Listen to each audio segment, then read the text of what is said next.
네, 저는 오늘 이 본문의 말씀을 가지고 유다의 축복이라는 제목으로 함께 은혜를 나누도록 하겠습니다.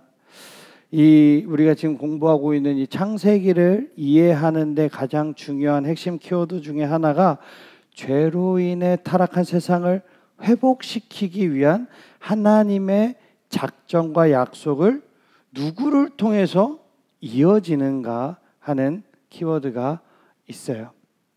하나님께서는 창세기 12장에서 여자의 후손 중에 누구를 택했죠? 아브라함을 택하시고 아브라함을 통해서 땅의 모든 족속이 복을 얻게 될 것이라는 약속의 말씀을 주셨어요.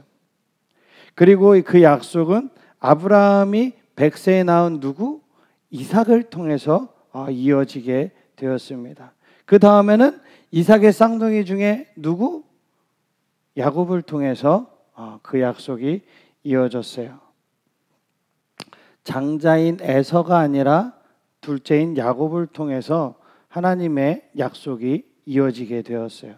그렇다면 야곱 다음으로 하나님의 약속을 이어받은 사람은 누구일까요? 야곱에게는 장자인 루벤부터 막내인 누가 있죠? 베냐민까지 12명의 아들이 있었습니다. 그 중에 어떤 아들을 통해 하나님의 약속이 이어지게 될까요? 누구를 통해서 이어지게 될까요? 여러분들 궁금하시죠? 네, 궁금하셔야 돼요. 안 궁금해도 저는 궁금하다고 생각하고 설교를 계속 할 거니까요. 그죠? 자, 정답부터 공개를 하고 가면 오늘 제목에도 나와 있듯이 유다가 그 약속을 이어받게 됩니다. 하나님께서는 아브라함에게 주신 약속을 야곱의 넷째 아들인 유다를 통해서 이어가십니다. 창세기에는 그 사실이 야곱이 죽기 직전에 12아들에게 축복을 한 그 축복의 메시지를 전하는 그 장면에서 암시적으로만 살짝 내비쳐져요. 그래서 오늘은 아버지 야곱이 유다를 축복하는 말씀을 살펴보고자 합니다. 그 전에 먼저 12아들 중에서 왜 하필 유다가 약속을 이어받게 되었는지 생각해 보면 좋을 것 같아요. 장자도 아니고 우리가 너무나도 잘 알고 있는 애굽의 총리가 되었던 요셉, 온 가족을 기근에서 살려냈던 그 요셉도 아니고 왜 하필 유다가 택함을 받았을까요? 유다가 하나님을 기쁘게 하는 삶을 살았기 때문에 유다가 택함을 받았을까요? 12명 중에 택함을 받았다고 하면 유다가 모든 면에서 뭐라 그럴까요? 다른 형제들보다 훌륭했었나 보다라고 생각하실 수도 있죠. 하지만 성경을 보면 성경을 자세히 읽어보잖아요. 그러면은 그런 말이 하나도 없어요. 우리는 전혀 그런 사실이 없다라는 것을 알 수가 있습니다. 성경을 보면 형제들이 아버지의 특별한 사랑을 독차지했던 그 요셉을 죽이려고 할 때 유다는 상인들에게 팔아버리자라는 제안을 해요. 물론 요셉이 죽는 것은 막았어요. 그죠? 죽지는 못하게 했지만 돈 주고 팔아버려요. 그리고 그 일을 어떻게 한 거죠? 요셉을 시기하는 마음은 유다도 똑같이 가지고 있었다라는 거죠. 그리고 유다는 아버지 집을 떠나서 살면서 자기 멋대로 가나안 여인과 결혼하는 그런 죄도 범합니다. 다말과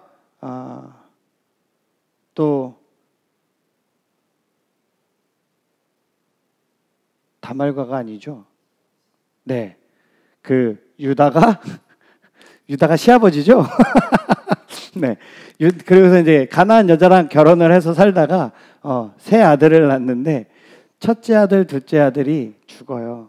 그 첫째 아들의 며느리가 다말인데 그 다말이 셋째 아들하고 이제 계대 혼인 때문에 결혼을 해서 살게 되면 후손을 낳아야 되는데 셋째 아들도 죽을까봐 그것도 거절해 버리죠. 하나님께서는 계대 혼인을 하라고 명령하셨지만 그것도 거부합니다. 그렇게 해서 다말을 집으로 돌려보내는 매정한 시아버지의 모습도 보여줘요. 결정적으로 그 일이 발단이 돼서 유다는 며느리 다말하고 관계를 맺는 아주 큰 죄악까지 저지르게 됩니다. 나중에 총리가 된 요셉이 의도적으로 베냐민을 감옥에 가두려고 할 때 베냐민을 대신해서 유다 자신이 희생하려고 하는 그 희생적인 모습은 잠깐 보여주기는 하지만 결국 유다도 다른 형제들 못지않게 흠이 많다라는 거예요. 그러나 하나님께서는 야곱을 택하실 때처럼 장자인 에서를 에서를 택하지 않고 차남인 야곱을 택했던 그것처럼 왜 이러죠? 내가 왜 이러지? 아무튼 야곱을 택했던 것처럼 유다도 하나님께서 하나님의 절대적인 주권으로 택했다라는 거예요. 유다의 결점과 허물에도 불구하고 하나님의 뜻은 바뀌지 않는다라는 거예요. 그래서 하나님께서는 아버지 야곱을 통해서 유다를 축복하게 하십니다. 그리고 유다를 통해 작정하신 그 하나님의 뜻을 신실하게 이루어 가셔요.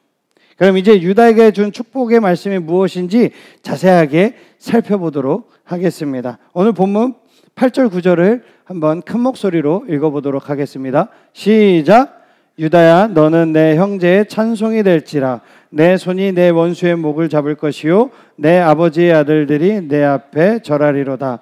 유다는 사자 새끼로다. 내 아들아 너는 움킨 것을 찢고 올라갔도다. 그가 엎드리고 웅크림이 숫사자 같고 암사자 같으니 누가 그를 범할 수 있으랴. 아멘. 자, 제일 먼저 유다라는 이름에는 찬송이라는 의미를 가지고 있어요. 아버지 야곱은 형제들이 유다로 인해서 찬송하게 될 것이라고 축복을 합니다. 이것은 유다의 후손이 형제들의 후손들로부터 인정을 받는다라는 것을 의미하는 거예요. 그리고 이어서 야곱은 유다를 지금 사자 새끼에 비유합니다. 사자가 뭐죠? 동물 중에서 가장 힘이 세고 강하고 위험이 있는 동물을 표현할 때 우리는 사자라고 표현합니다. 물론 물질적인 힘, 물리적인 힘은 뭐 코끼리가 더 세고 코뿔소가 더 셀 수는 있어요. 그래도 우리는 강함 그러면은 사자를 먼저 떠올리죠. 그렇기 때문에 사자는 권위와 힘을 상징하는 동물이에요. 따라서 이 비유는 유다의 후손들이 사자와 같은 그런 용맹함으로 야곱의 다른 후손들 중에서도 위상이 많이 높아지고 지도자의 위치를 차지할 것을 의미하는 거예요. 자, 10절 말씀도 한번 읽어보도록 하겠습니다. 규가 유다를 떠나지 아니하며 통치자의 지팡이가 그 발 사이에서 떠나지 아니하기를 실로가 오시기까지 이르리니 그에게 모든 백성이 복종하리로다. 아멘. 자, 규가 유다를 떠나지 않는다고 했는데 규가 뭘까요? 규. 자, 우리 사진 하나만 볼까요? 규. 네, 저게 그 당시 유물로 나왔던 규예요. 규가 뭐냐면은 임금의 통치봉, 통치하는 그 봉을 가리키는 게 규입니다. 그래서 10절의 축복은 내리셔도 돼요. 유다의 후손에게서 이스라엘을 다스리는 왕이 세워질 것을 암시하는 거예요. 그리고 실로가 오시기까지, 이 실로가 오시기까지라는 표현은 유다의 통치가 메시아를 통한 영속적인 영원한 통치가 이루어질 것을 이야기하는 거예요. 정리하면 유다가 받은 축복은 그의 후손이 온 열방을 구원하고 다스리는 축복의 통로가 될 거라는 메시지를 담고 있는 거예요. 야곱은 12아들을 축복하기 전에 너희가 후일에 당할 일을 내가 너희에게 이르리라 라고 말씀을 하면서 이 이야기를 시작합니다. 요거 에어컨 가운데 것 좀 꺼줄래요? 자꾸 빛이 아른아른거려서 애들이 아무튼 너희가 후일에 당할 일을 내가 너희에게 이른다라고 이야기해요. 그리고 창세기 기자는 야곱이 아들들을 축복하는 구절을 마치면서 49장 28절을 이렇게 이야기합니다. 28절도 한번 읽어보도록 하겠습니다. 이들은 이스라엘의 12지파라. 이와 같이 그들의 아버지가 그들에게 말하고 그들에게 축복하였으니 곧 그들 각 사람의 분량대로 축복하였더라. 분량대로 그들의 아버지가 그들에게 말하고 그들에게 축복하였으니 곧 그들 각 사람의 분량대로 축복하였다라고 말씀하고 있어요. 그러니까 창세기 49장에 기록된 야곱의 축복은 단순히 자기 자녀들의 자녀들이 복을 받고 잘 되기를 바라는 그런 인간적인 마음으로 한 축복이 아니었다라는 거예요. 야곱의 축복은 하나님의 주권과 하나님의 그 약속 안에서 장차 그의 후손들이 이스라엘이라는 큰 민족을 이룰 12지파를 형성하게 될 것을 바라보면서 하나님께서 주신 그 비전을 바라보면서 예견하는 예언적인 선포였다라는 거예요. 따라서 이 축복은 한편으로는 하나님의 주권과 약속에 대한 믿음을, 그리고 또 한편으로는 그에 부합한 순종을 요구하는 선포였어요. 너네가 앞으로 이렇게 될 거니까 너네는 이 말씀에 순종하고 살으라는 순종의 선포였어요. 실제로 먼 훗날 이스라엘이 왕국이 되었을 때 첫 번째 왕인 사울 왕을 제외하고 두 번째 왕인 다윗 왕 때부터 계속해서 유다 지파가 이스라엘의 왕이 됩니다. 그러니까 남북으로 갈라지면서 북이스라엘은 왕조가 계속해서 바뀌어요. 우리 태조 고려가 망하면서 이성계가 왕으로 등극하면서 왕조가 싹 바뀐 거잖아요. 이렇게 왕조가 계속해서 바뀌어요. 그런데 남유다는 다윗의 후손들로 계속해서 이어져 내려오게 됩니다. 그리고 우리를 구원하시기 위해 이 땅에 오신 그 예수님도 유다의 후손으로 오셔서 모든 원수를 멸하시고 승리하신 거예요. 이처럼 유다가 아버지에게 받은 축복은 하나님의 주권적인 은혜로 이스라엘의 역사 가운데 그대로 성취된 거예요. 사랑하는 청소년부 친구들, 유다의 삶은 연약하고 부족함이 많은 삶이었습니다. 하지만 하나님은 그런 유다가 온 형제들 중에서 으뜸과 찬송이 되도록 축복하셨어요. 그리고 그 축복이 역사 가운데 온전히 성취되도록 하나님께서 직접 일하셨습니다. 아브라함에서 이삭으로, 이삭에서 야곱으로, 그리고 유다로, 그리고 많은 왕들의 역사로 이어지는 이 하나님의 약속은 이 모든 것을 주관하시고 이루시는 분이 누구라고요? 하나님이라는 것을 드러내는 거예요. 그리고 모든 약속을 신실하게 이루시는 분이 우리 하나님이라는 것을 우리들에게 분명하게 보여주는 것입니다. 여러분, 역사 속에는 하나님의 뜻을 이루기 위해서 선택된 많은 사람들의 이야기가 있어요. 우리 시대에는 넬슨 만델라라는 위대한 인물이 한 사람이 있었습니다.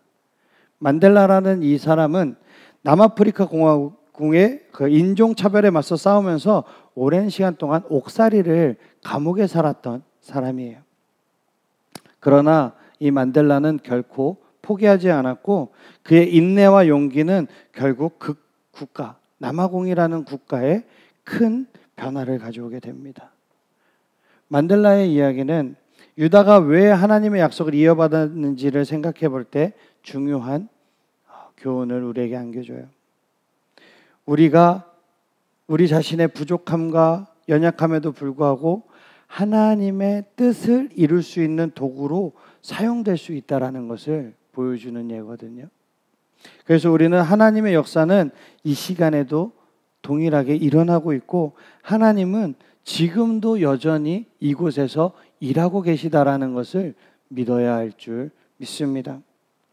우리는 모든 것을 완벽하게 잘해야만 하나님께 영광을 돌릴 수 있고 하나님을 기쁘게 할 수 있다라고 믿을 때가 많아요. 하지만 하나님은 우리에게도 유다와 같은 이런 부족하고 연약한 모습이 있다라는 것을 알고 계십니다. 그래서 하나님께서 유다를 통해서 모든 뜻을 이루셨던 것처럼 여러분들을 향한 그 뜻도 분명히 신실하게 이루어 가실 것입니다. 사랑하는 친구들, 우리 모두가 신실하신 하나님을 믿음으로 그리고 결코 변하지 않는 하나님의 그 약속의 말씀을 붙들고 살아가시기를 주님의 이름으로 축복합니다. 당장 내 눈앞에 보이는 현실만을 바라보면서 살아가기보다는 말씀 안에서 하나님 나라의 비전을 품고 살아가는 여러분들이 되기를 주님의 이름으로 축복합니다. 아멘. 다 일어나시겠습니다.